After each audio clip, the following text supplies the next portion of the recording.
Welcome to the Blue Collar Barbarian podcast. Well, the formerly known Blue Collar Barbarian podcast, but now the Barbarian Show, where we talk mindset, mental toughness, grit. And let me tell you, today I get the honor to introduce you to a true barbarian, a legend in the community, and a new friend and ally, Mr. John Dailey. John, thank you so much for your time today, and thank you for joining us on the Barbarian Show. I can't tell you how much I appreciate it, man. Jonathan, thanks for having me on. I've enjoyed it, the podcast for a while, so I'm pretty excited to be on myself. And like I mentioned, I do have to say that my opinions are my own, and they do not represent U.S. SOCOM or Marsoc or anyone else. Yes. So that's out of the way. Yep. For our audience, this is his opinions and his opinions only, just to be clear. John, I mean, man, the introduction I could go here, it would be long. And I want to let you tell your story. I don't want to put my emphasis on it. I want people to know you for the man himself. But what I will say is that our mutual friend, Pete Moreno, my boy Reno, he introduced us and he speaks so highly of you. You are one of the original Marsoc guys, Detachment 1. Is that correct? That's correct. Yes. So let's dive in. Tell us about John Dailey. I mean, the legend. Let's hear it. Well, let's see. You kind of built it up. Yes, the whole thing starts, on the West Virginia border.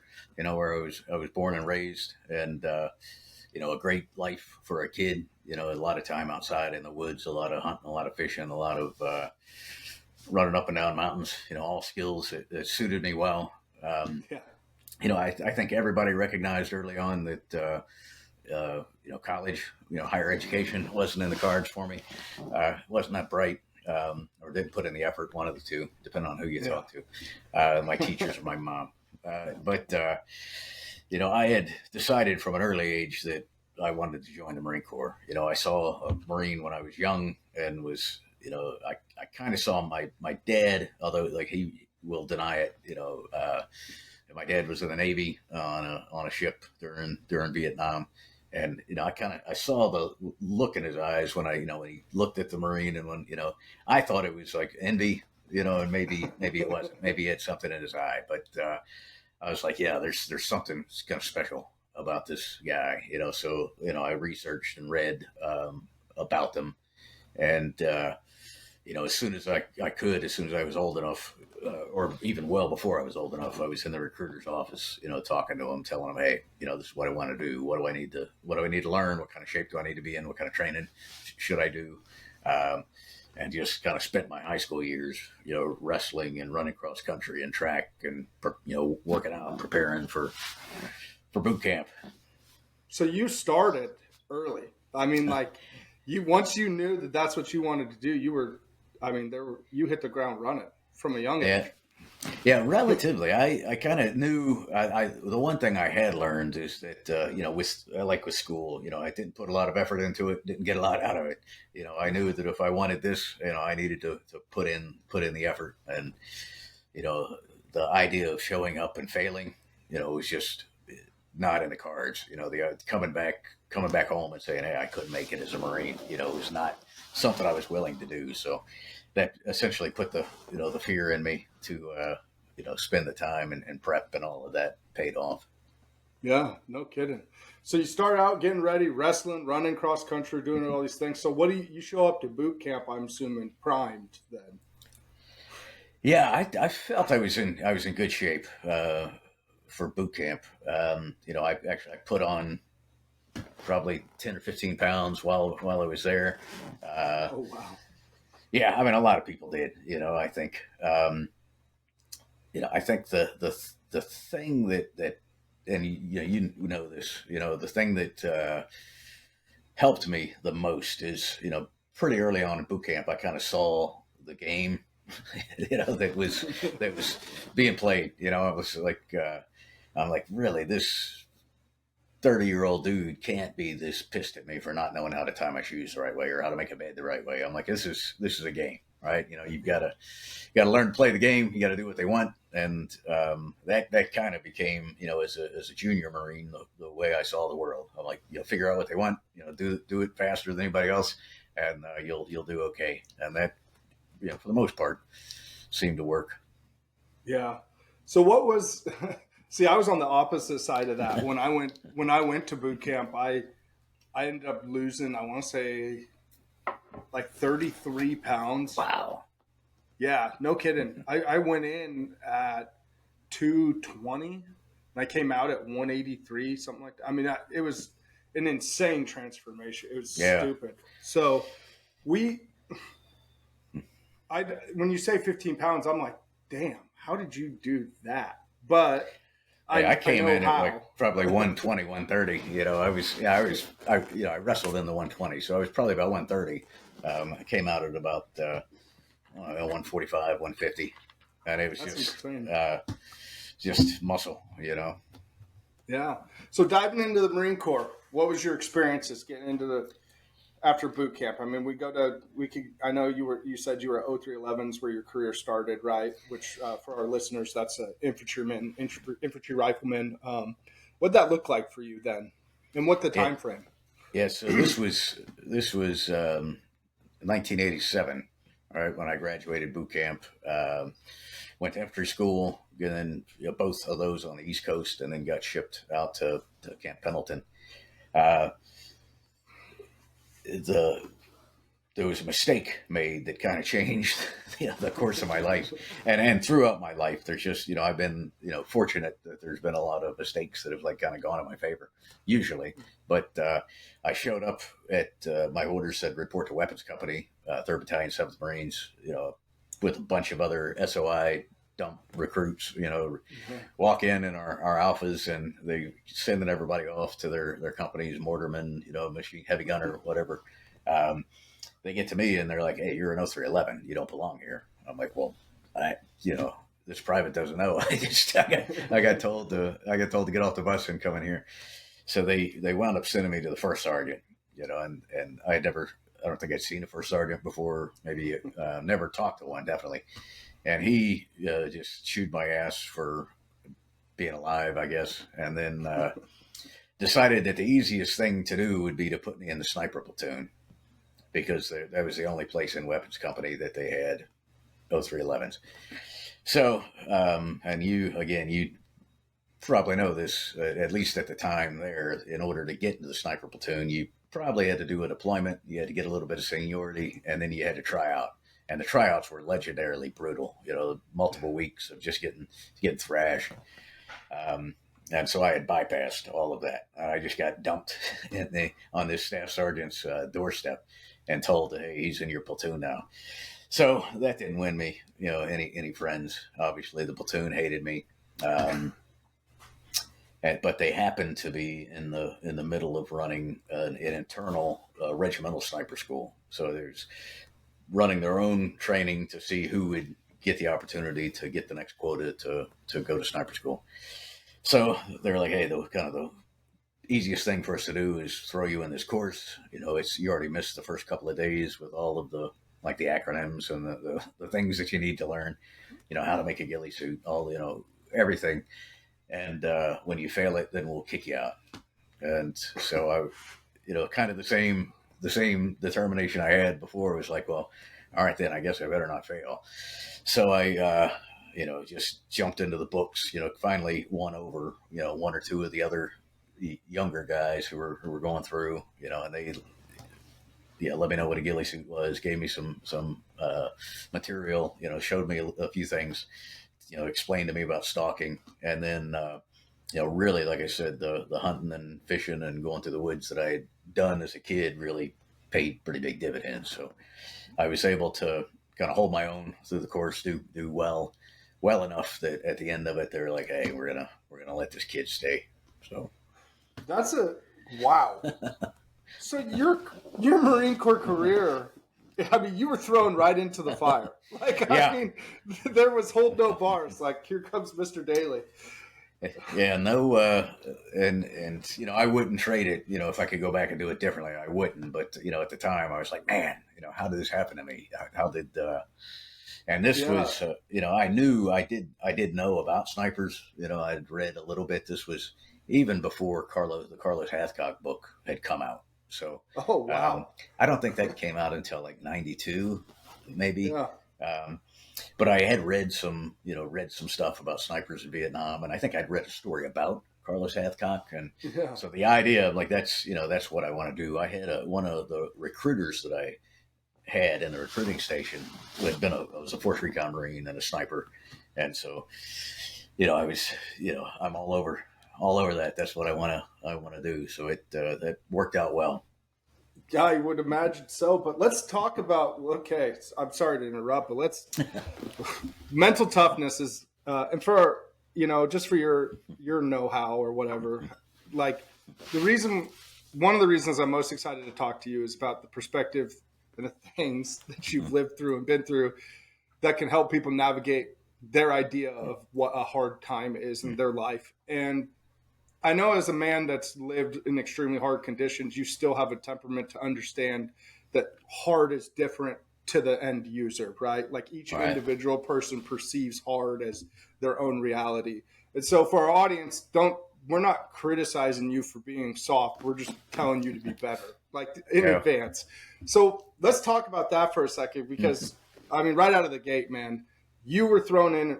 And again, for our audience that isn't in the military or veteran community, going to sniper school is not, or getting in a sniper platoon is not something you just walk into. You have to have built yourself a little bit of a professional resume, typically spent some time overseas or done something of merit to stand out. And then you go through a training or a hazing session where if they don't break you, you can then continue on with them until you get into your professional schools, which is essentially what you were doing. And right, I'm trying to break that down as layman as I can for people. Yeah, absolutely. Yeah, and so with that, he gets thrown right into the fire. John gets tossed. Whoop, good luck to you. You don't even belong here. Let's see if you make it. Let's talk about the mental resolve you've had to have to get through that. I mean, you're brand new. Yes, you wrestled. Yes, you ran. Yes, you come from a background of doing hard things and preparing yourself for this moment. But you have to have they had to have tried to make you quit at all turns, right? Yeah. And I don't, I absolutely didn't understand it at the time. Yeah. Right? And I don't even know where the mental kind of resolve came from initially, but, I think it was just fear of failing, fear of getting on the phone and calling home and saying, hey, Mom, Dad, I couldn't make this thing. I just because I was going to let them down, even though they, didn't care what I did in the Marine Corps. But that's the way I viewed it. And, I've spent just the opportunities I've had, to work with, really, really hard people in hard units, a lot of time thinking about this. I've watched incredibly, people who were far, far fitter, smarter than me, fall and give up and quit. So, I've spent, and now I work with Marine Raiders and, want to give them every opportunity, right, to be successful. Yeah. So, this is really what I spend, most of my time thinking about and talking about with him is mental toughness. And that's why I was excited to come on. So, like I said, I think for a lot of people, it's fear, fear of failure, fear of letting the team down, fear of, like telling your wife or children or somebody that, hey, I wasn't good enough. That scared the shit out of me. And so that's what pushed me, initially. And then, even knowing that, like I said, that nobody else really cares, but, once the way I equate it a lot of times is like you dig in a well, there's nothing in the well. You've got a little divot in the ground, right? And you go out for a run, or you go out for a hike, or you go out for whatever it is, and you hit the point where there's nothing left, right? You can't do anymore, or at least you think you can't do anymore. That you have the option to just not do anymore and quit. Or you can, drop on your knees and start scratching at the ground, until you get some water right in that well. And every time that you go back and, push yourself a little bit harder, you're digging the well deeper. And every time you go back to it, there's fresh water in it. And that's really probably the best analogy that I can think of mental toughness. So you become tougher by doing tough things. All right. Yeah. And when you do tough things, then that makes doing tough things easier. Yes. So that's kind of like an exposure format, right? The more you're exposed to it, the more it seems normal, right? Yeah. I mean, there's the term stress inoculation, that there was a study done with rats. I don't know if you've ever heard this one or read this, but rats were thrown into a tub of water, and the rats could, they allowed them to tread water until they eventually drowned. And it took them like 60 hours. These little guys, were paddling away for 60 hours before they drowned. So then they took a second group of rats and hung them upside down, by their hind legs, and they thrashed and thrashed. And once they finished thrashing, they threw them in the water, and like, I don't know, 8 minutes later, they were dead. All right. But a third group of rats, they hung them upside down until they quit thrashing, put them away. The next day they hung them upside down again, 3 or 4 days. And then the fourth day threw them in the water, and they were back to 60 hours. All right. So it's the idea that if you do enough hard things, it makes doing hard things easy. Yeah, no, that's brilliant. I hadn't read that, but that makes complete sense to me. So sorry to cut in there. I just want people to understand the tenacity that it takes to accomplish what you did. And I know you might not have seen it then, but there is a level there that like it makes sense to how you've accomplished what you have in your career, hearing that, So then you make it, they decide to keep you, which is unheard of. So you're a 3-7 sniper. Eventually I moved to 5th Marines before I actually get to go to sniper school. But okay. Get the opportunity to go to sniper school, and it was, as much as prepared as you are for it, that's a really, really, really hard course. And then got to operate as a sniper for a while. I took a little break, went to Marine Security Guard duty, came back, and then returned to 3-7 as the chief scout sniper. Oh, wow. So you went from 3-7 to broke in. Oh, yeah. Yeah, I went. So actually what happened was at that time, and this would have been 1989, they redesignated the 1st Battalion, 4th Marines, and made them 3-7. Okay. So we had just gone on deployment. We returned from deployment, and they basically came in and said, "Hey, these guys up at 29 Palms are now 3-7. You guys don't exist. All right, so find somewhere to go." So at this point, I had not. I mean, I was no 311. I hadn't been to sniper school, so showing up at any other unit, I was going to have to start over. Basically, is what I was prepared for. I, wound up calling around and found out that the 5th Marine Regimental Scouts, which they don't really have those anymore, but they needed people, and so I went. I kind of applied. It was kind of like a job interview. They took me, and while I was there, they had a quota to sniper school, so I went, attended that, and was there for a little while, and then heard about Marine Security Guard duty. Thought it sounded really cool, and so I signed up for that and spent a year in Budapest, kind of there while the Russians were leaving. The wall was coming down, so it was kind of a cool time. And then a year and a half, a little shy of 2 years in Buenos Aires. Okay, right on. So you spent some time traveling, doing the security thing, getting your B billet knocked out. Where's that put you rank-wise now? So I was I was a corporal when I went on the duty, and I was a sergeant when I came off. So I checked in this 3-7, but this time they're in 29 Palms as a sergeant. And during this time, I had missed the Gulf War. So I came back kind of bummed about that. I came back. Lance corporals had 2 or 3 rows of ribbons, and I had like 2 maybe.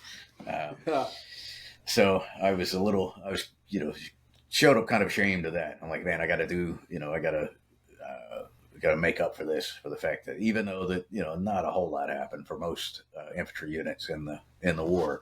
And it was quick, but I still felt bad for having missed it. Yeah, no, I bet. It was kind of funny. You remember the senior lance corporals and stuff. We'd have we'd get guys from Okinawa or whatever with their 2 or 3 ribbons. We'd have a stack, Yeah. coming back from Right. Afghanistan or Iraq. But anyway, so where's that take us? So you're back to 3-7. You check in. You're the chief sniper, right? Yeah. Sniper chief, excuse me.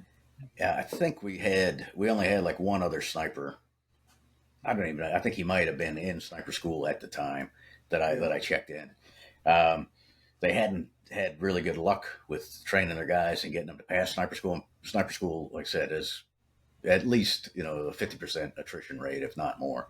So it was, not uncommon for people to go and come back. But, I took it as my mission to, start prepping guys. So we wound up, and I didn't want to be there very long either. I had my sights set on Force Recon. So we did a pretty comprehensive train up, got a lot of guys through sniper school, which allowed me they gave me a quota to go to Ranger school for that. So I went to Army, got to go to Army Ranger school and jump school, which was cool. Did a deployment to Okinawa, and then it was just right after we came back, I went to with the First Force Recon Company. Oh, First Force. Hey. Yeah. We just talk about those guys. Yeah, as a sergeant, kind of a mid-grade sergeant. Of course, that was back in the days when I think I wound up being a sergeant for a little over 6 years. Oh, wow. and that was, I got promoted quickly, ahead of my peers. So. Yeah. So, I remember when I was in the cut squad, sergeants were almost untouchable. If you didn't see it meritorious in combat, it was like, you're going to see it. It bounces all over the place from time to time. Yeah. So what was that like? You got your dream, right? Let's talk about Force Recon. Break that down for. I mean, I'm not a fanboy. As a Marine, I have a huge heart for that community, mm-hmm. So I fully understand it. But let's talk. What is Force Recon for the average person? Gotcha. So within the Marine Corps, there are 2 reconnaissance organizations, essentially ground reconnaissance. The first is Recon Battalion, and both have very similar training, very similar missions. The mission of Battalion Recon, and they're a larger organization, is to work for the battalion commander. So they'll be assigned to a battalion. They're responsible for operating and gathering information inside his area of interest, the things that he needs to know. Force Recon works, generally speaking, a little bit deeper, like behind enemy lines, and they work for the force commander. So whoever is kind of the head honcho on the ground. So it'll become important, when we start talking about MARSOC, that back, through Vietnam, you had the Navy SEALs, Army Green Berets, Marine Force Recon were all relatively even, different missions, but on a kind of an even playing field. And it stayed that way until 1987. And in 1987, based on the failure of a mission to rescue American citizens who were hostage in Iran, the U.S. Special Operations Command was formed. And so this was essentially a Department of Defense organization that was responsible for all special operations. And when they formed, the SEALs, the Navy said, hey, here's the SEALs. The Army said, here's the Green Berets, here's the Rangers, here's the Special Operations Aircraft Regiment. The Air Force said, hey, here's the PJs, here's the Combat Controller guys. And the SOCOM said, hey, Marines, where's the Force Recon guys? And the Marine Corps said, nah, we're not playing. And that was the commandant at the time was a fellow named PX Kelly. And what he wanted to do was reconfigure basically the MU, right? He renamed it. It used to be called the MAL, the Marine Amphibious Unit. Yeah, so he named it the Marine Expeditionary Unit, and really kind of started this idea that the Marines are America's 911 force, right? So we go out on ships, something pops up, they're right there to save the day. And within that Marine Expeditionary Unit, there's what's called the Maritime Special Purpose Force. And that consists of, a platoon from the infantry, the Force Recon platoon, the Reconnaissance Battalion platoon, the intelligence support and SIGINT support, all these ints and things like that. And they're responsible for performing a bunch of special operations missions from a sea-based, location. So a lot of like ship takedowns or gas oil platform seizures, things of that nature. So, to get back to the Force Recon at this point, we were not a part of U.S. SOCOM, and because of that, we got less money, right? We had missions, less missions. The Marine Corps was funding us, the Marine Corps was taking care of us, and it's not to the same level that the other guys were. So, but it was still, far better than anything I'd seen in the infantry battalion. All right. So I showed up there, like everybody had their own night vision goggles. I was, lucky if, in a sniper platoon, if we had one, that you could pass around. You decided which team got the set of night vision goggles. And they weren't very good back then anyway. So, but it was, that was, the best time of my life. I was there for, I think, 9 years, of my career was spent right there at First Force. So I started off as a point man, as a sergeant, became an assistant team leader, and then a platoon sergeant, while I was there. And I loved every day, going to work. The guys I got to work with, the stuff we got to do, it was great. Can you talk about any of that? What kind of things do you do in Force Recon specifically? So there's really kind of two mission sets that we're responsible. The first is deep reconnaissance, and that's we would, in our training, we would spend a lot of time on that. So working far behind enemy lines, which involved, high altitude, high opening parachute insertions, going behind enemy lines and answering questions. So it might be, landing sites or bridges. How much weight can this bridge support? What are the beach? What does the beach look like? Are there mines on the beach? Going in and just answering those sort of questions. But it would, you'd get to spend time on submarines and locking out of submarines and going ashore and just, this is the coolest. Yeah.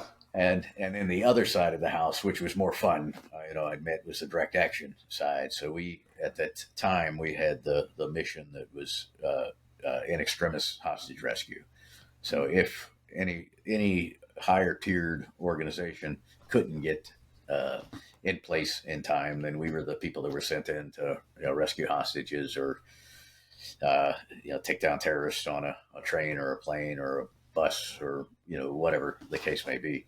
So it was a very high training standard that we were held to, and it pushed us just super hard. So that was, like I said, that was among the best times of my life right there for that time. Yeah. So what would you say, being in that, you're at the tip of the spear. You're not Dev Guru, but you might as well be for what the Marines offer. That's essentially right. Would be their, I'm not going to say it's equivalent, but same thing, right? It was definitely, it was definitely the kind of the peak of what the Marine Corps, I certainly thought it was anyway. Yeah. Right? Yeah. So what's it like being in that atmosphere? I think we covered this on Pete's episode, but one of the things I think that a lot of people don't understand is once you're at that level, what it took to get to that level is just the bare minimum. I mean, there is no more you've made it lax, right? Like you now have to operate at a tempo and a level that is, I imagine that environment is highly competitive, correct? Yeah. And particularly as, when I first got there, it was a secondary MOS, right? Just like being a sniper was a secondary MOS. So when you hit staff sergeant, you became an 0369, and they could send you away very easily. They could send you back to the grunts as a platoon sergeant or wherever. So there was definitely like a chop at that point. The people that weren't good enough to become to be staff sergeants there, were sent away. And there was always B billets that they could kind of send you away to go be drill instructor or whatever to kind of get rid of you for a while and then not get you back. So it was, I think that's what I loved about it was just that there was an expectation that you were pushing each other every day. And there was one of our guys who got killed in Afghanistan in Sangin, I think, Christopher Anthony. Had this as a raider, but had a saying that he's kind of known for was all it takes is all you got. And that was really kind of the mentality that, bring your A game every day. Nobody's, nobody cares what you did yesterday. It's what are you going to do now? Yeah. What an incredible way to live too. So, I think it's important for people to note, like once you never really make it, you're never truly there. You just get to a level where the expectation becomes greater and you're, like you were saying, the more exposure to it you get, it becomes normal. So, but what you guys did is, you became experts in the monotonous, right? Like all the little things that everybody else dreads having to do or overdoing, like mag reloads and stinking drills and snapping. All that stuff is, you're an expert at the mundane, are you not? Yeah, that's and that's been the kind of all through my life. For every position I was in, I was like, what's the one thing that's going to make the biggest difference? All right, what's the one thing that kind of fixes everything? And as a young guy, I thought it was like physical fitness. I'm like, hey, if I can be fitter than anybody, then I'll keep going when they're not. And that served me very well as a young guy.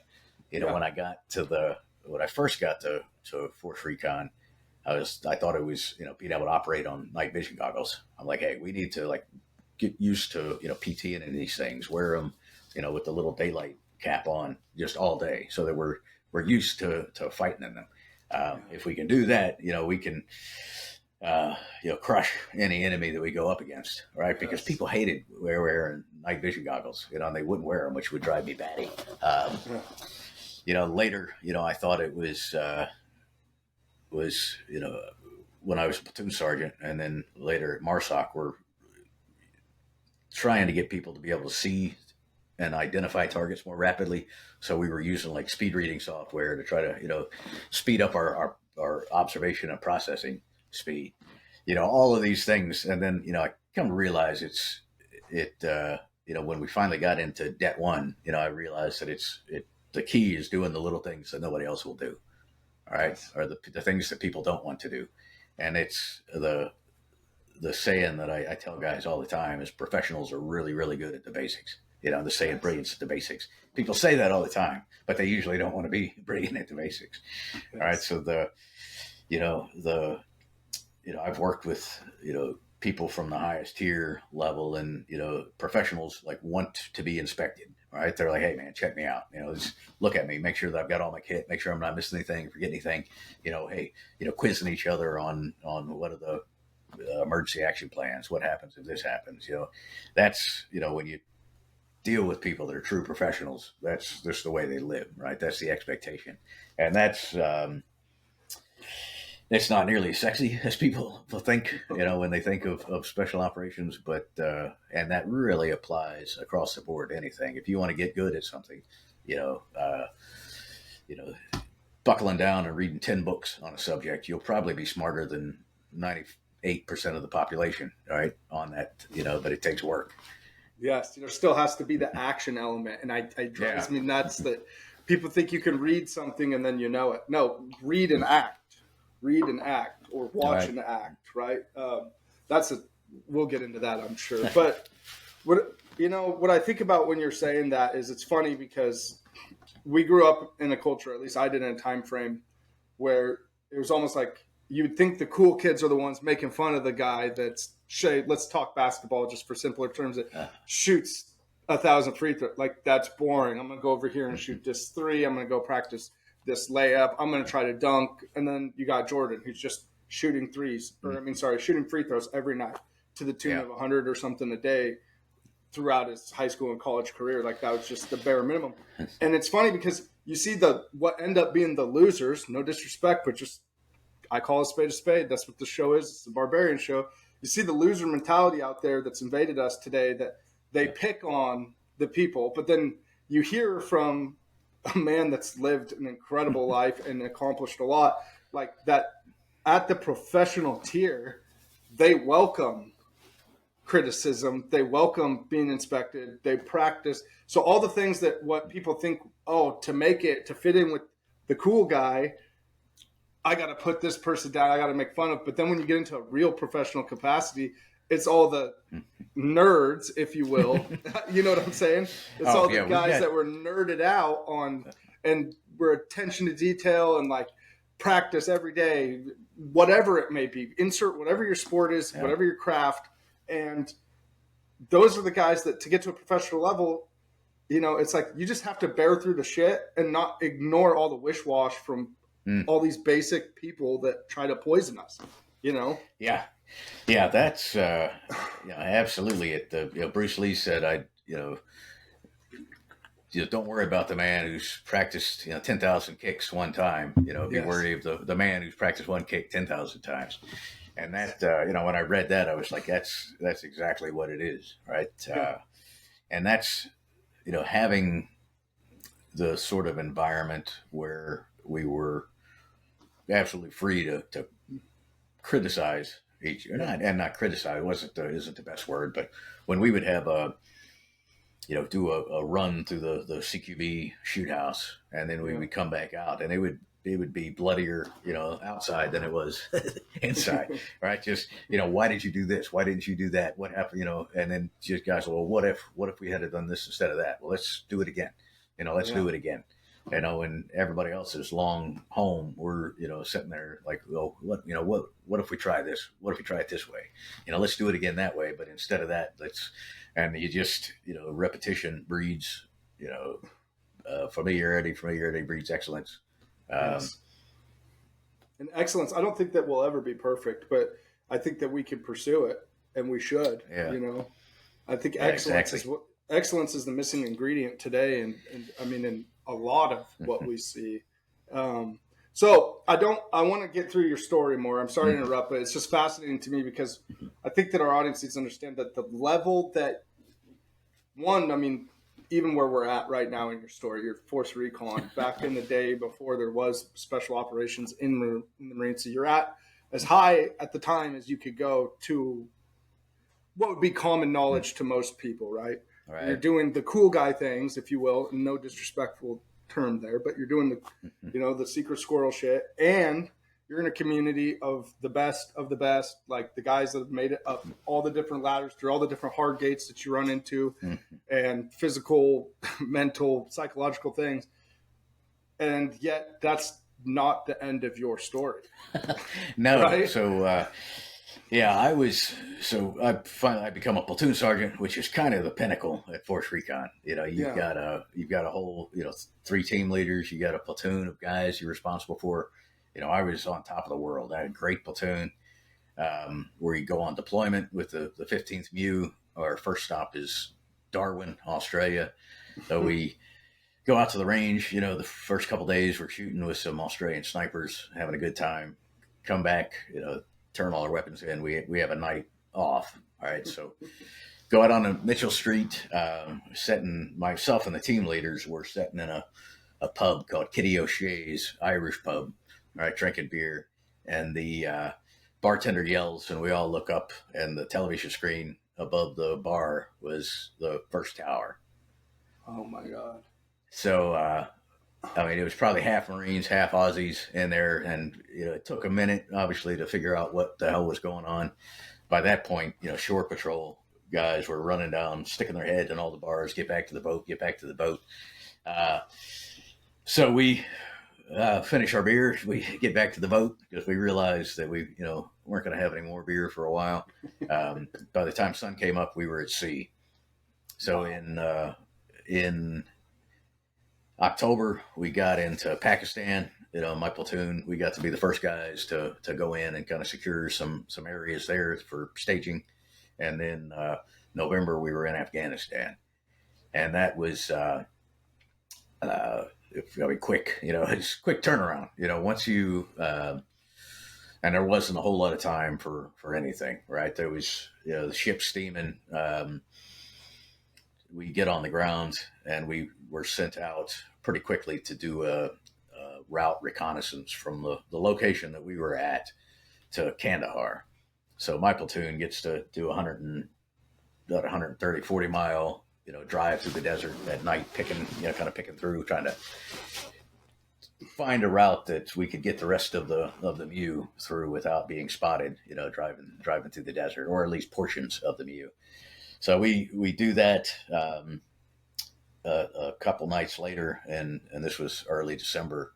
I get tasked with interdicting traffic on Route 1. So coming out of Kandahar, going towards Lashkagar. We wind up, keep the story relatively quick, stopping a vehicle that's full of assholes with guns, and a truck full of explosives and RPGs and ammo, and so we, they don't want to come quietly, so we get ourselves into a little bit of a gunfight, like kind of a 3 feet to 3 feet away sort of gunfight. When everything's said and done, their vehicle kept bursting into flames, and then we realize, of course, as rounds start cooking off and RPG warheads start flying through the air, that the vehicle was full of was full of all of these things. So we had, I think it was a dual cab truck. It was December. It must have been. It was well below freezing. It was so cold. I think there were 10 dudes in the front of the truck, crammed in there, and 3 guys in the back. And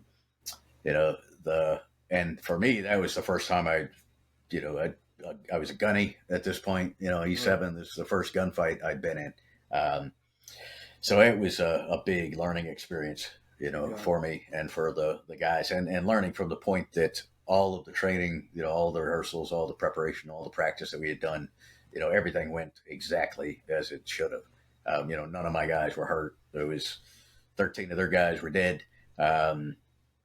We blew up a whole bunch of shit, and we brought in air on 2 truckloads. It was like another 80 or 90 guys that we dropped bombs on, and that felt really fucking good. Obviously, on December 7th of 2001.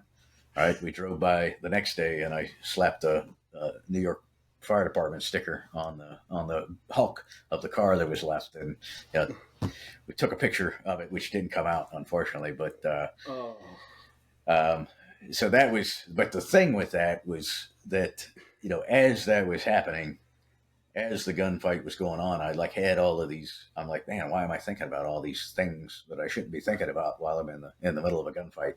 And we had studied a lot and read a lot about, and it was largely through FBI interviews of police officer shootings, things that happen to people in high stress situations, right? The things that happen when you're getting shot at, when you're shooting at people, and it's things like auditory exclusion, where you can't hear the sound of the gunfire, when normally an M4 is super, super loud. Your periphery or perceptual narrowing, where everything just kind of tunnels down and you're only looking at the guy with the rifle. Your heart rate obviously goes, through the roof.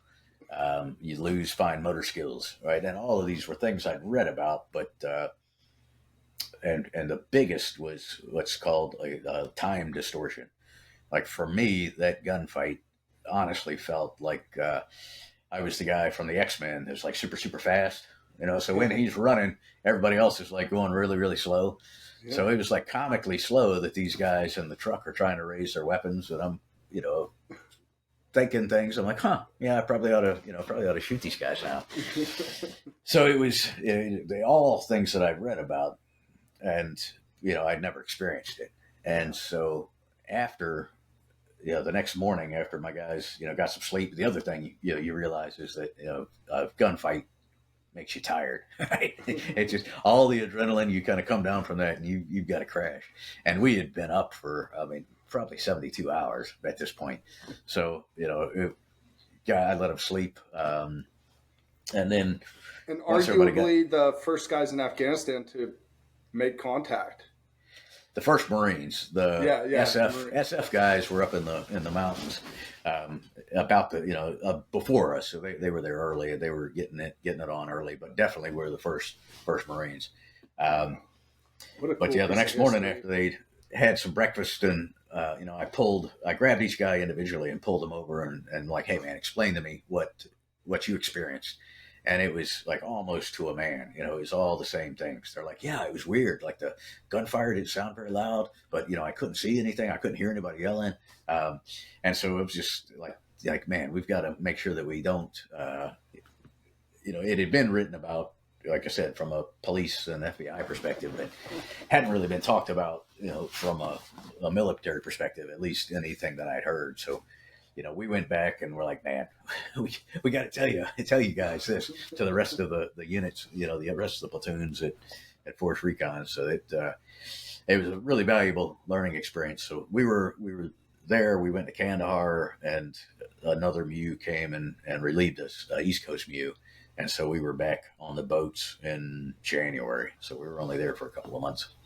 Yeah, well, you were there enough to pop your cherry and do God's work, Yeah. So, wow. So where do you go from there? So come back. At this point, like I said, I'd been at Force Recon First Force for over 8 years, 9. And they're like, and you got to go somewhere. So I went to the Special Operations Training Group and ran their sniper course and their urban reconnaissance course for a little while. But while I was there, the guy who was Colonel Bob Coates, who wound up getting tasked with forming Detachment 1, was my boss. And he came to me and said, hey, I've been tasked with forming this unit that'll be work for SOCOM. Do you want to be in? You want to be a team leader? And of course, I wanted to be a team leader, right? That was like going up to the big show. So, like I said, in 1987, the Marine Corps decided they didn't want to be in SOCOM. Right after 9/11, the Secretary of Defense was like, hey, we need more SOF. So he had told the SEALs to make more SEAL teams, the Army SF to make more Green Berets, and this time he told the Marine Corps, hey, you guys are going to play. So the decision was that we would start off with a small unit. Initially, it was 87 men. It wound up we were deployed with about 100, maybe a little bit more.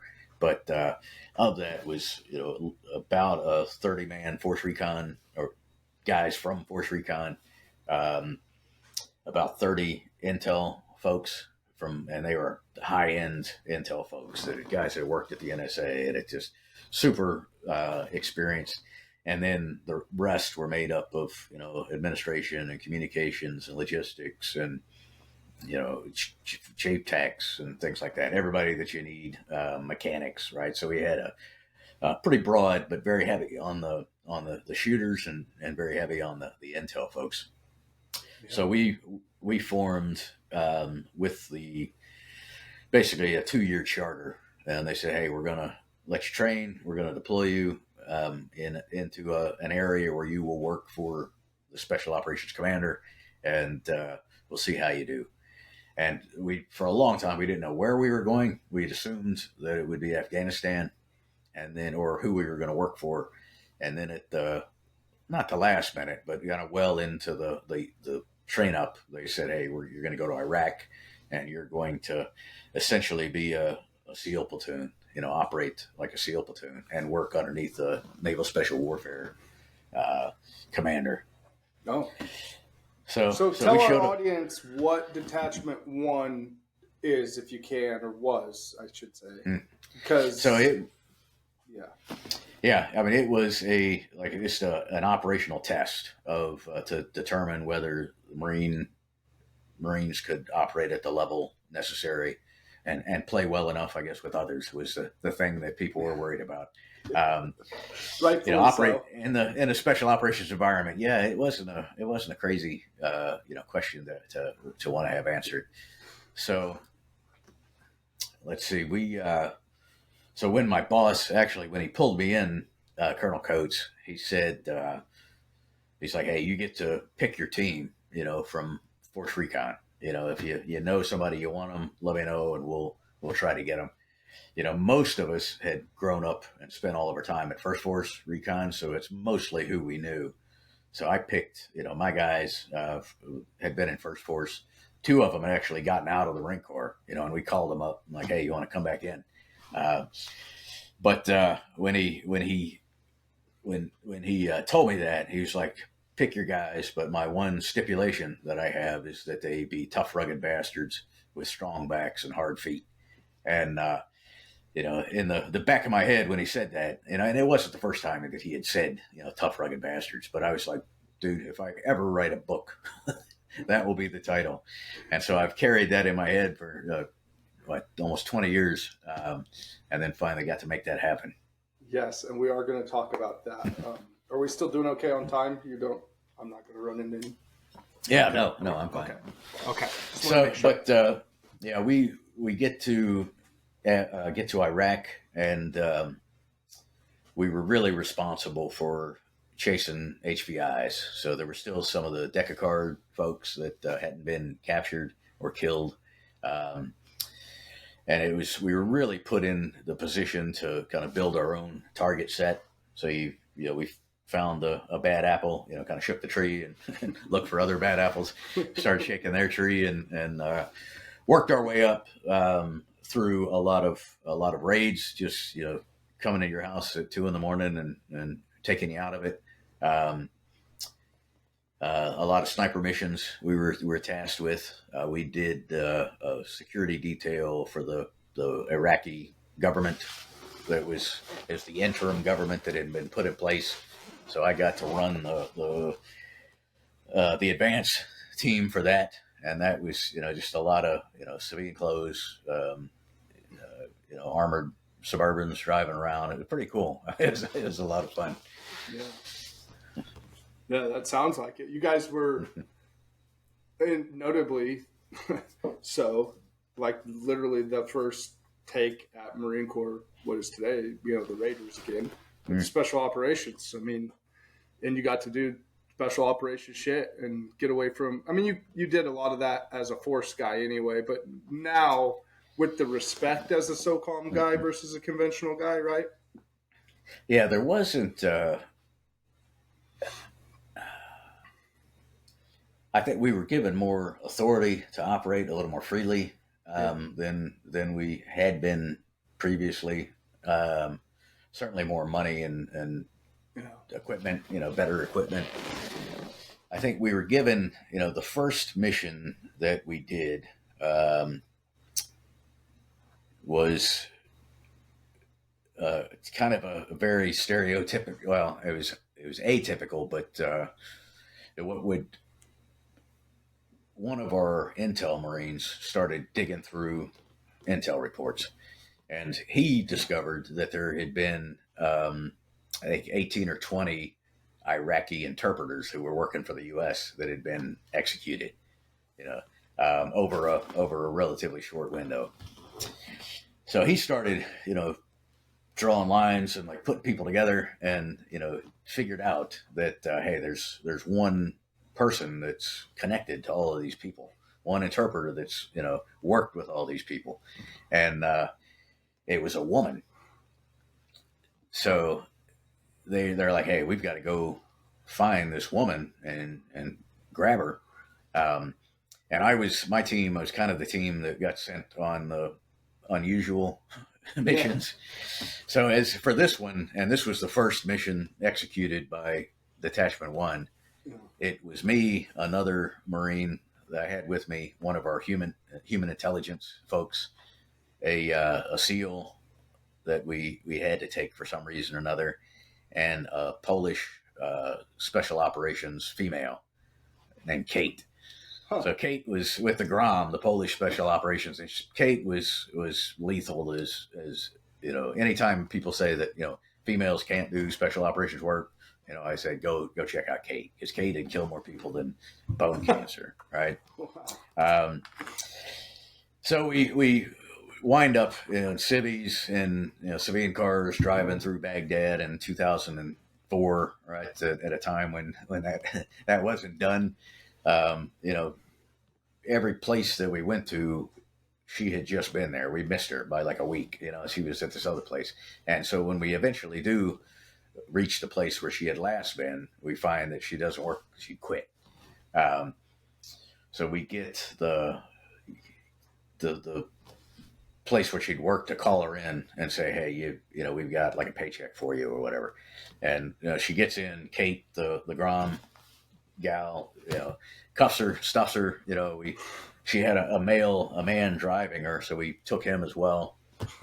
Get back and give him to the folks to interrogate him, and realized that the guy was like, hey man, I don't know shit. The woman was had been responsible, but she had no idea. Right? She had met a guy. The guy, seduced her or whatever, and was like, hey, do you have some, maybe my company can hire some interpreters. Can you give me some names and addresses? And she had kind of turned over. She was just handing over names to this guy, and he was sending out people to put a Makarov round in the back of their head or whatever. So, but once she discovered kind of what had happened, she was obviously pretty distraught, right? And hell hath no fury like a woman scorned, right? So she was like, I'll tell you exactly where he lives, So we grabbed him, and then he gave up some people. We grabbed them, and then that really kind of set the tone. So the thing I'm always adamant about making sure people understand, it started with an intel analyst who was just not satisfied with kind of doing the bare minimum, right? He was digging into things, and that's ultimately I don't know, over the 7 months that we were there, we did probably well over 100 raids, because often we would do multiple ones in a night, and wound up, like I said, a couple of the deck of cards folks we took off the playing field. The last guy that we got was somebody that all of the intelligence agencies have been searching for years, and nobody knew his name, knew where he lived, knew anything about him, and we were able to get through total collaboration, right, get a source put into a position where he could let us know where this guy was going to be. And then we wound up rolling into a high-end restaurant in Baghdad in the middle of lunch rush hour, and snatching him out. How was that? That must have been exhilarating. It must have felt good too, right? It felt great, but certainly rolling down Route Irish or whatever in the middle of the day was not what we considered an idea of a good time. We did most of our work in the middle of the night, which was the reason that we had a really good track record. Well, we didn't. We had one of our guys shot, one wounded from an explosion, and I think we only killed one guy in all of the raids that we did, because we get in fast and quick and grab them alive, and then you have intel. So that's impressive in itself, though. That you want to talk about discipline. You're rolling through a house looking for a guy doing relatively minimal damage for what you're capable of, Yeah.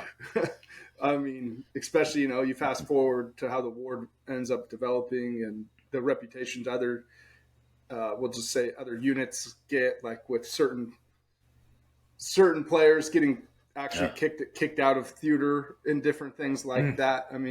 The discipline to be able to snatch a guy and only have to kill one or get two, depending on how you look at it. That's incredible. Yeah. In raids, now we did, like I said, sniper missions and things like that. Yeah. But yeah, that was, and it really came down to like what we talked about before. We went through, practiced and rehearsed, and got to the point where we were so quick getting through a house that I don't know how many times we, the guy was trying to pull the pistol out from under his pillow, and like, nah. Or guys were, sleeping with their AK, and they, we were over by the time they were trying to fumble with it. You're like, Dan, don't. You can try if you want, but I guarantee you, man, I guarantee you that's a losing proposition. Yeah, we're too late. So you guys became the boogeyman to the boogeyman. Yeah, Essentially. it kind of. Yeah. Yeah, no, and it was a blast. We had a great, great deployment. Like I said, we were outfitted with a lot of equipment. Much better night vision goggles, much better. On the sniper rifle side, we had a lot of stuff that the Marine Corps did not have yet.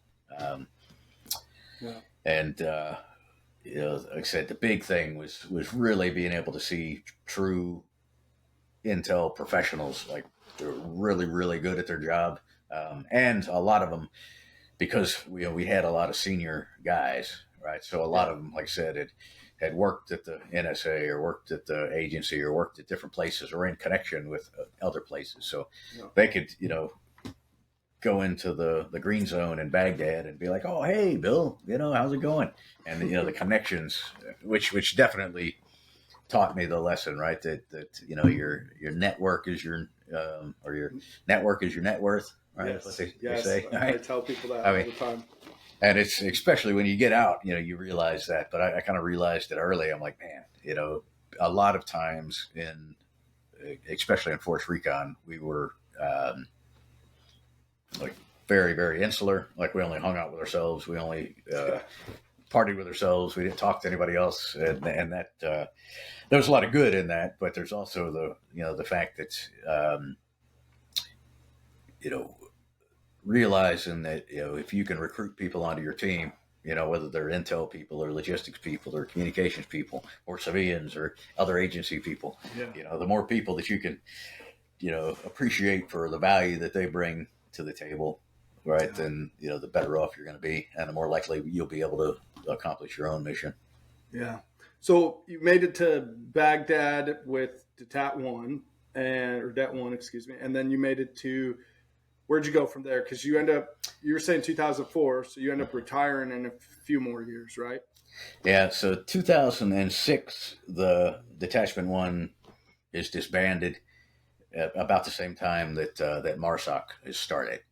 Mm-hmm. So we had thought that they were just going to say, "Hey, you guys grow into Marsoc."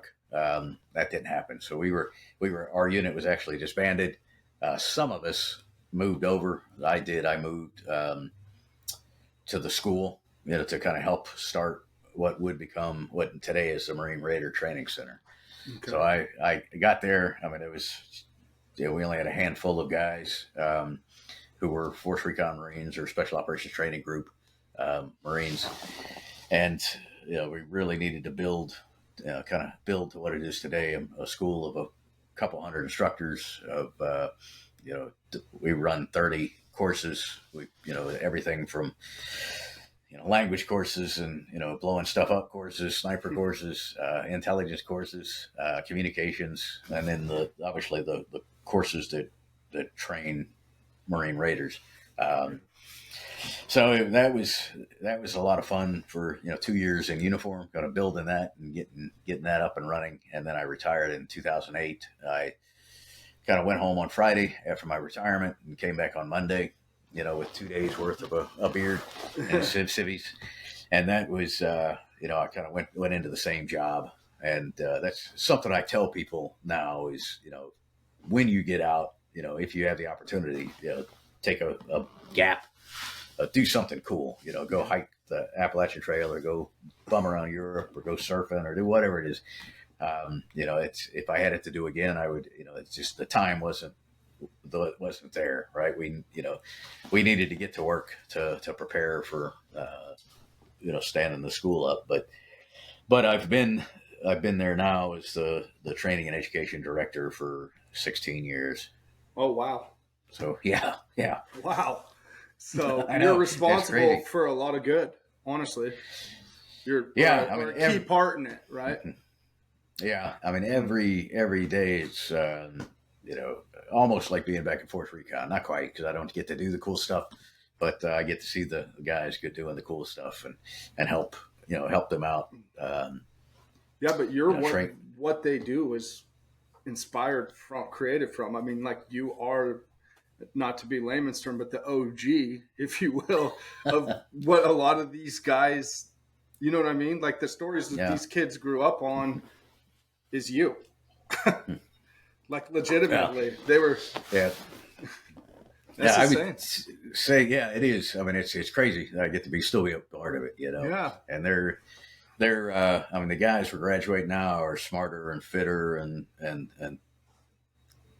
I don't and I don't mean this at all in a bad way, but there's I don't know that the level of mental toughness has been necessary, in some. I mean, they're absolutely mentally tough, Yeah, but sure. They have had in some ways like a little bit easier road, Yeah. the guys that are coming in now. But they, like I said, they make up with incredible fitness, incredible intelligence, and they're still really, really hard, just hard guys, and gals doing hard work.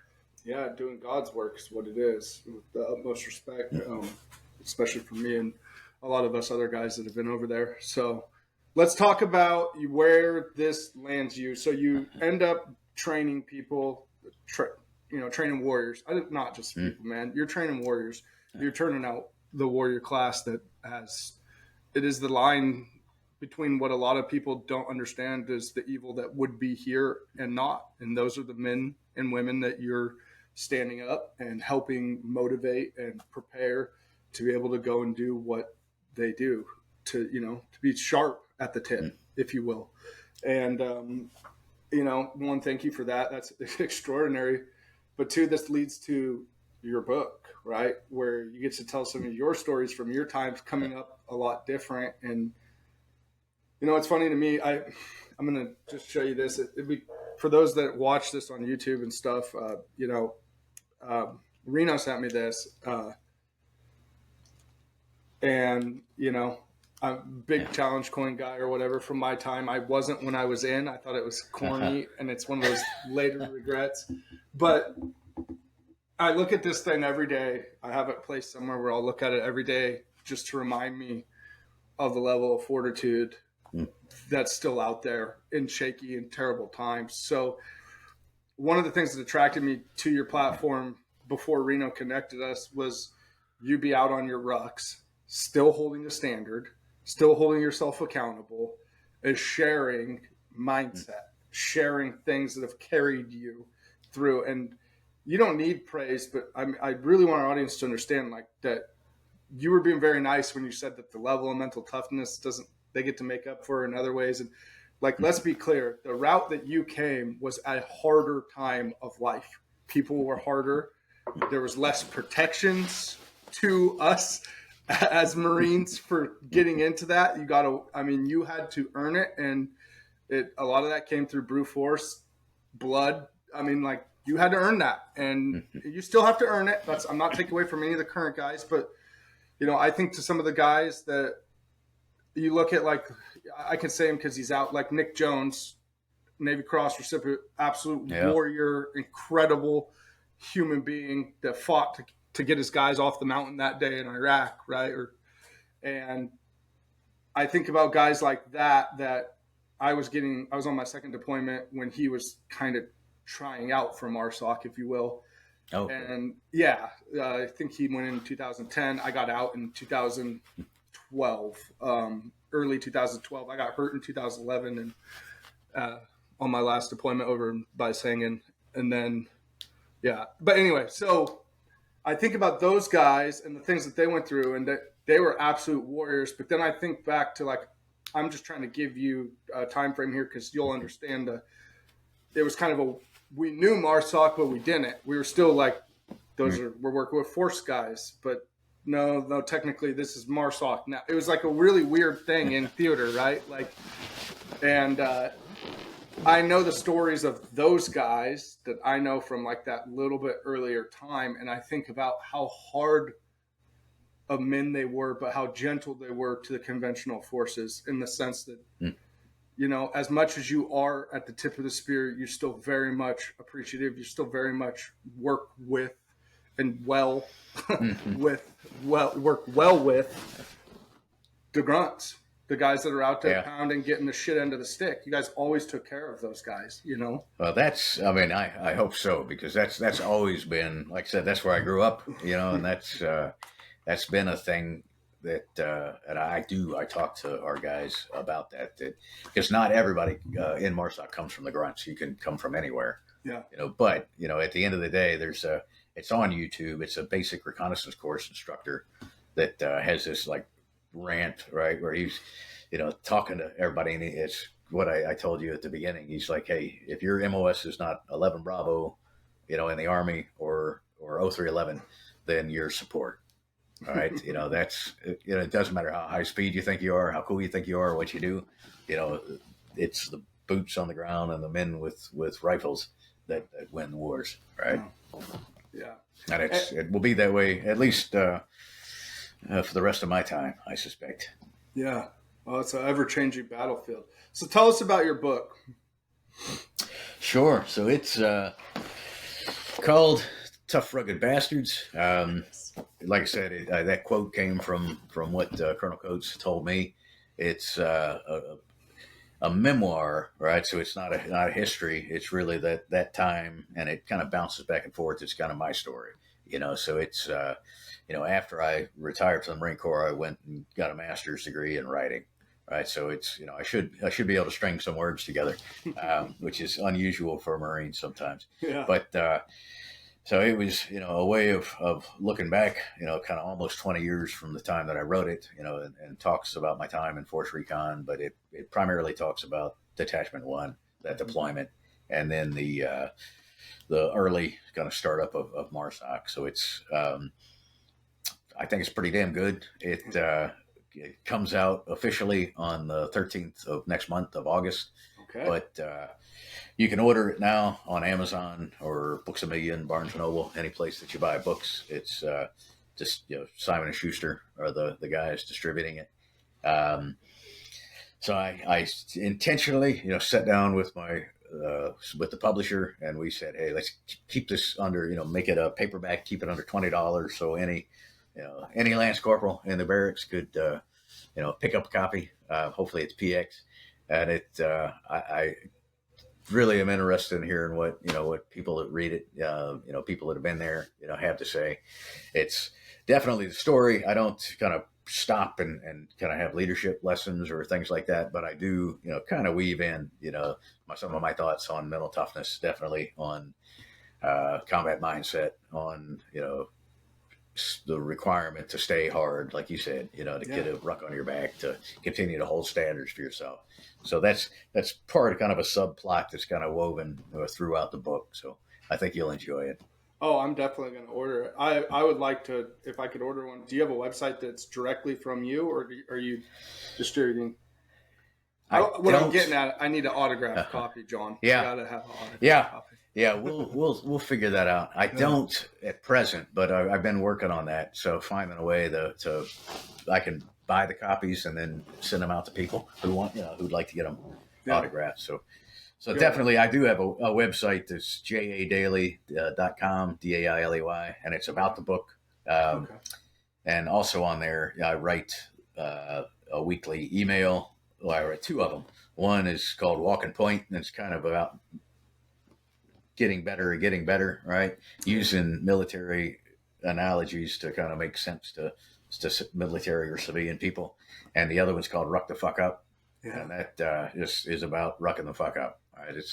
I work some with Go Ruck, so I lead some rucks for them.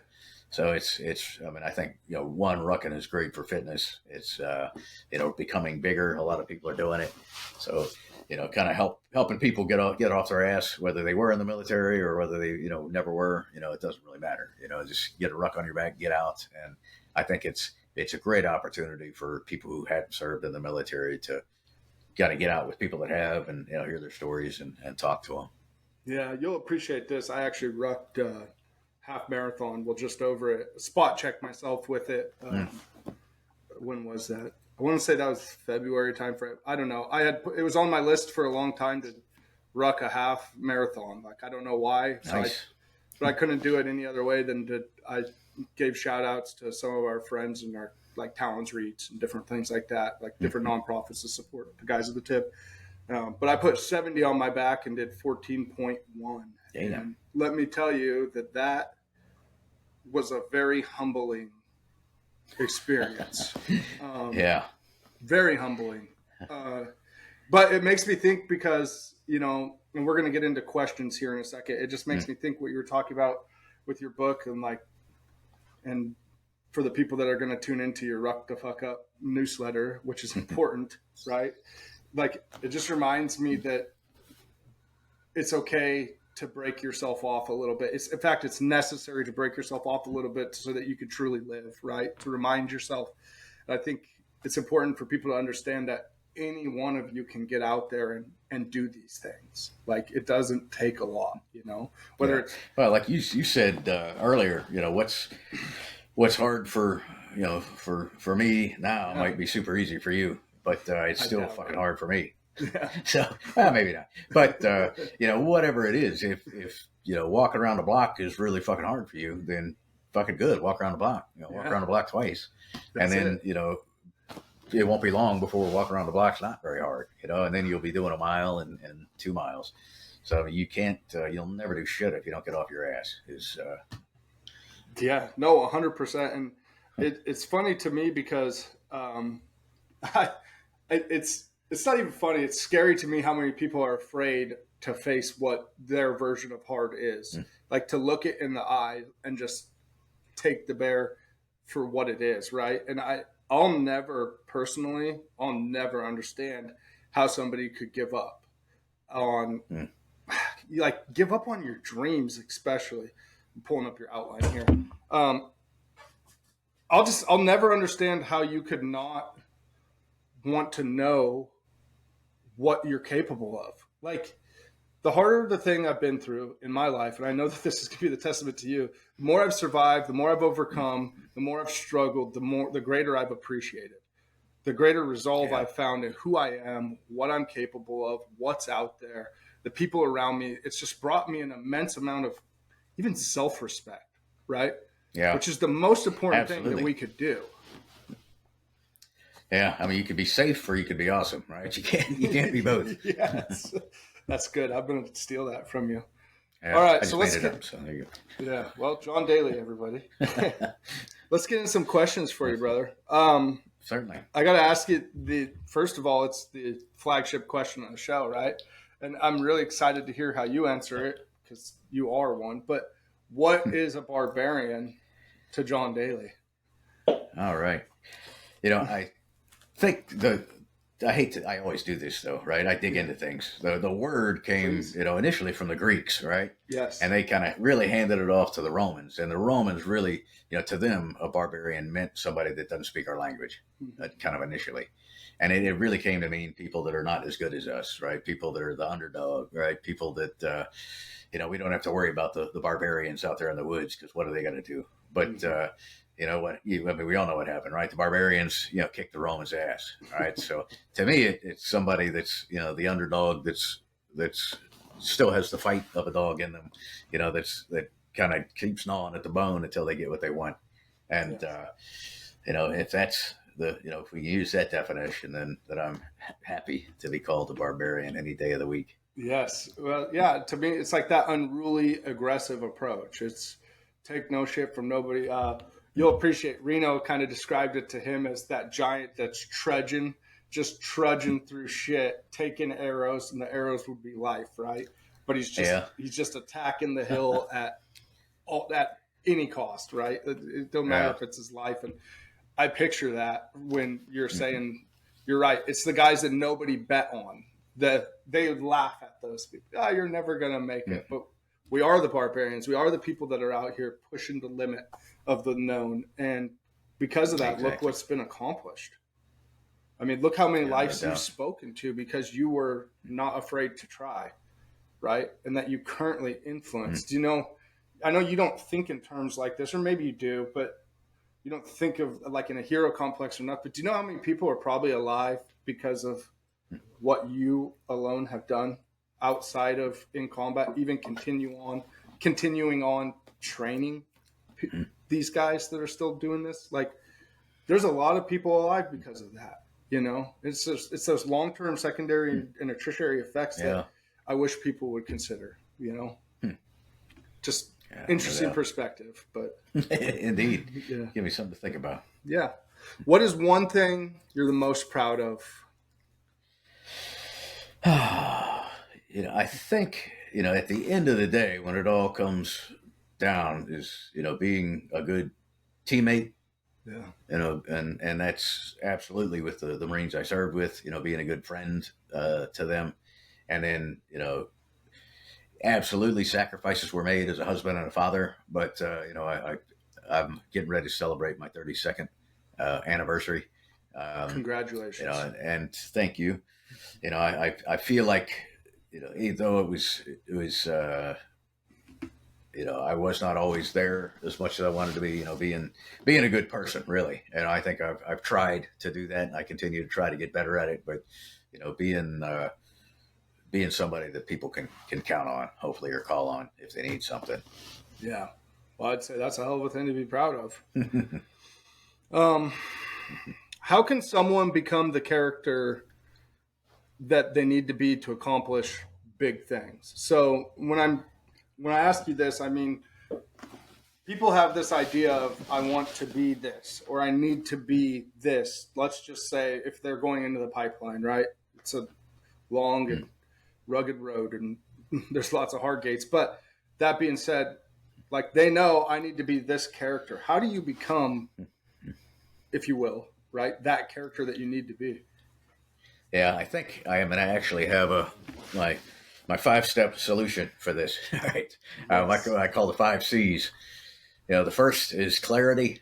I mean, if you want something, you've got to figure out exactly what it is. I mean, clarity in your mission, clarity in your purpose, clarity in exactly where the fuck you're going. Right. Yes. I mean, you've got to have that, and a lot of people don't. But a lot of people, I want to be awesome. I want to be this, without being very specific about what they want. The commitment, you know, is absolutely second.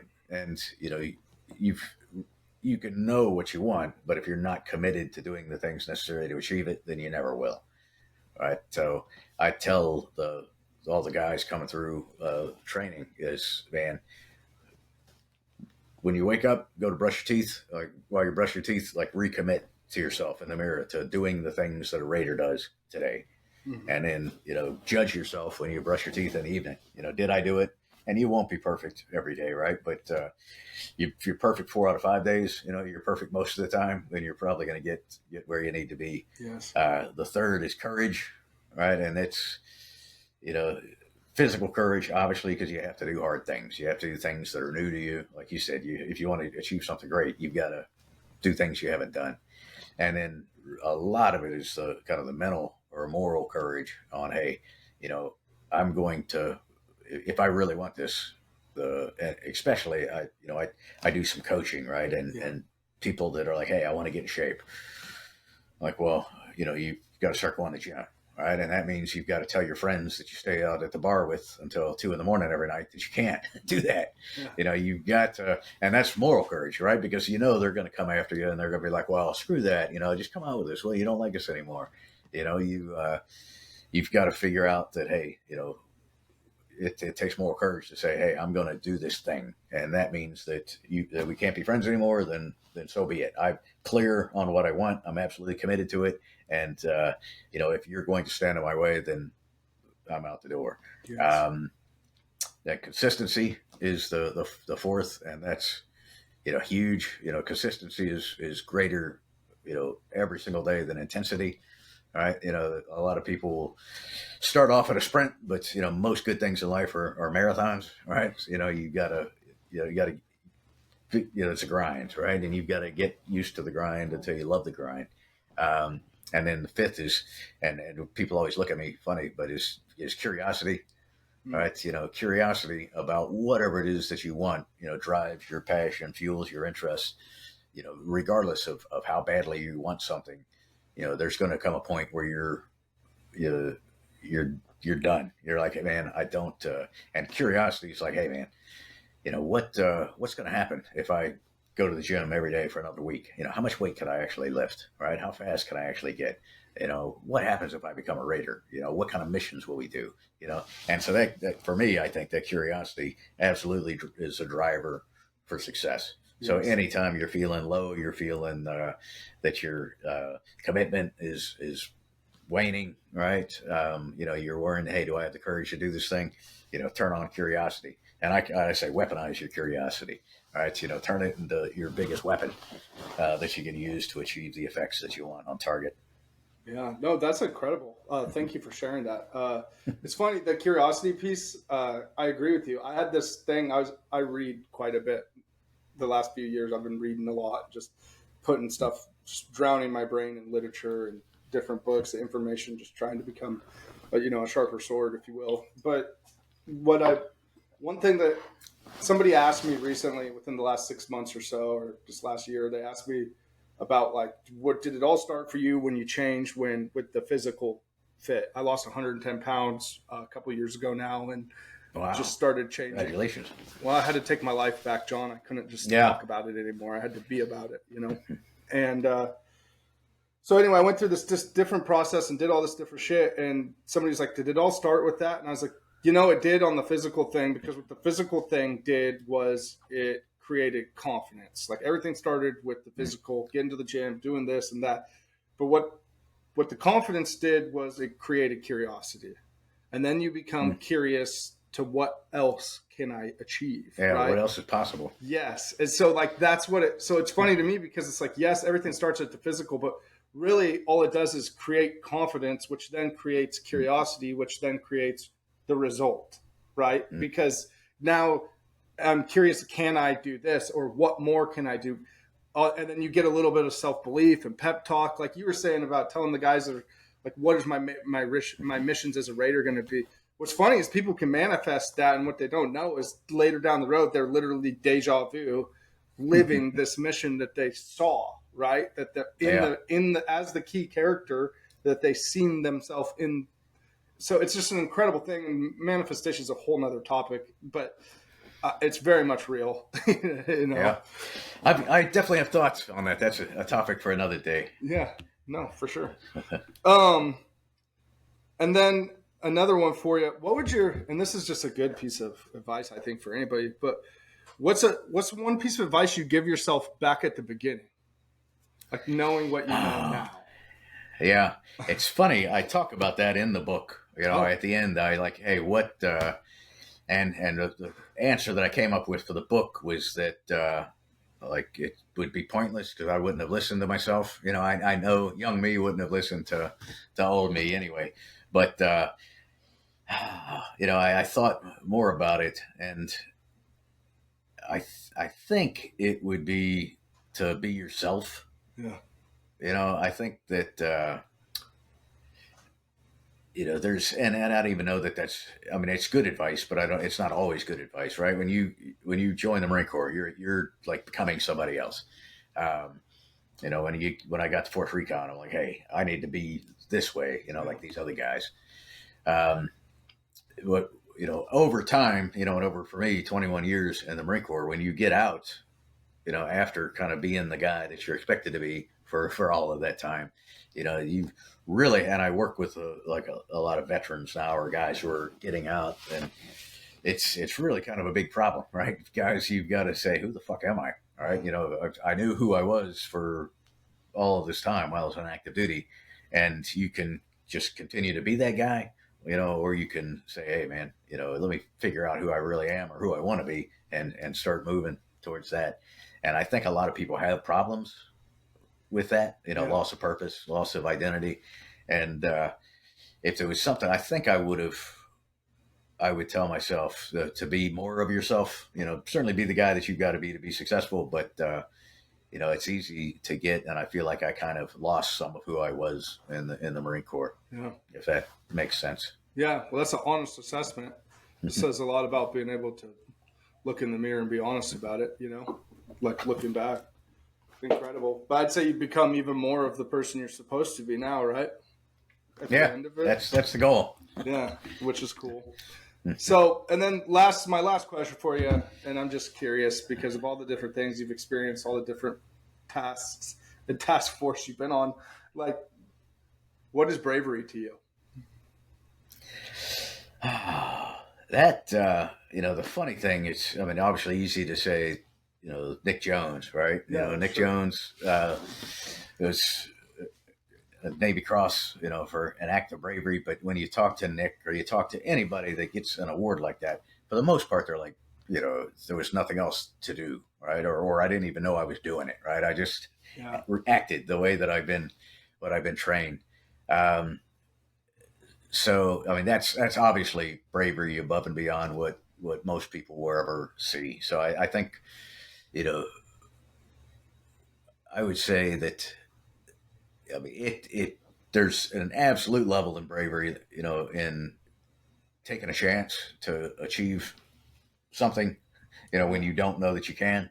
Um, because the option or the other side is would have to be cowardice, right? But Yeah. we don't. In society, we don't call it that. We're like, hey, the guy took the safe route. But I think there's nobody achieves anything great without a level of bravery, right? And without taking a leap that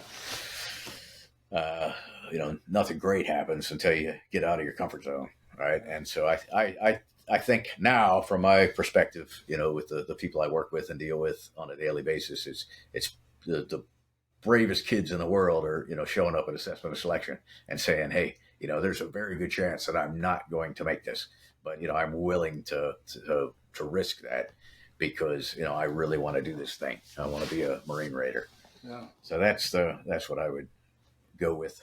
Yeah, and you know what? I think that's an incredible definition of bravery because it takes a lot to get outside of what you can control or know and bet on yourself. Yeah. Like that is being brave. To take a shot on yourself, that incredibly brave. And I agree with you. Like you said, if you talk to Nick or anybody about that, they were just doing their job. That's Mm. the attitude. Like the guys that are brave are the guys that didn't make it back, right? But Yeah. I think that they're. I just wanted to ask you that question. I know it's a tough question, but I think it's important for people to understand how somebody that has developed a callous mind even can still perceive what that is. Like it's not even an action outside of acting, almost, right? If you will, Yeah. even scared, terrified, not. It's taking action. Which is, Yeah. I don't know. I appreciate that. So we're at the point of the show, man. One, your story is incredible, and I know that was a nice glance over it, and that there's a lot of detail that goes into that. We could talk for hours, but I want to respect your time. But we're at the point where I want to leave our audience with something to sharpen what I call the mental sword, which is where I ask you to leave us with a quote and or book suggestion. Outside of obviously read your new book, right? Like, Yeah. But what's something that spoke to you over the years? So there's a quote that I read. It's in a novel, I think, but I read it somewhere else recently. A guy named John Patrick, and he said, "Pain makes us think, thought makes us wise, and wisdom makes life endurable." And I think I have to do some more thinking on that, but I think that's become my favorite quote. Right, because everything starts with pain, right, and getting out of your comfort zone, and whether that's throwing on a ruck and going, or walking around the block, or whatever it is that's pain for you. There's the one of the philosophers said that one man can't learn without pain, and of course in the Marine Corps we say pain retains, right? I think there's absolute value in doing hard things and digging that well of toughness. Because I absolutely think that it carries over, to when there are, physical endurance translates into emotional endurance, when things are really hard, or, whatever, losing a loved one or losing a girlfriend, whatever, if you've been on a patrol, which I know you have, where you've walked all night long, and when the sun comes up, you kind of get the boost, right? The heat tab comes up. But what the other thing it teaches you is that the sun always comes up, right? If you go through the night long enough, the sun comes up. So that I think the idea of making life, it doesn't say it makes life great. That quote, it says it makes life endurable. Yes. You know, and that's like Viktor Frankl is not my book, but Viktor Frankl's book is a great one to read about that. But the book that I thought of for this, and it's not even a book; it's only a short story. But Jack London, who wrote White Fang and Call of the Wild, he has a short story called "To Build a Fire." And it's only about 15 pages. You can Google it, actually, and the whole thing will come up. It's absolutely, I mean, I would beg everybody to just take 15 minutes and read that and think kind of long and hard about it, right? When it comes to the things that we talked about, being professionals, inspecting yourself, expecting, setting standards for yourself, but also being humble enough to take advice and listen to people. So I reread it recently, and when you asked the question, I thought, man, this is a perfect opportunity to hopefully get some more people to read some Jack London. Yeah, no, I'll check it out. That sounds fantastic. And it's really intriguing to me. How to light a fire, start a campfire. Sorry. To build a fire. To build a fire. Build a fire. Yeah. Jack London. Okay. I'm going to write that down. Man, John, thank you so much for your time.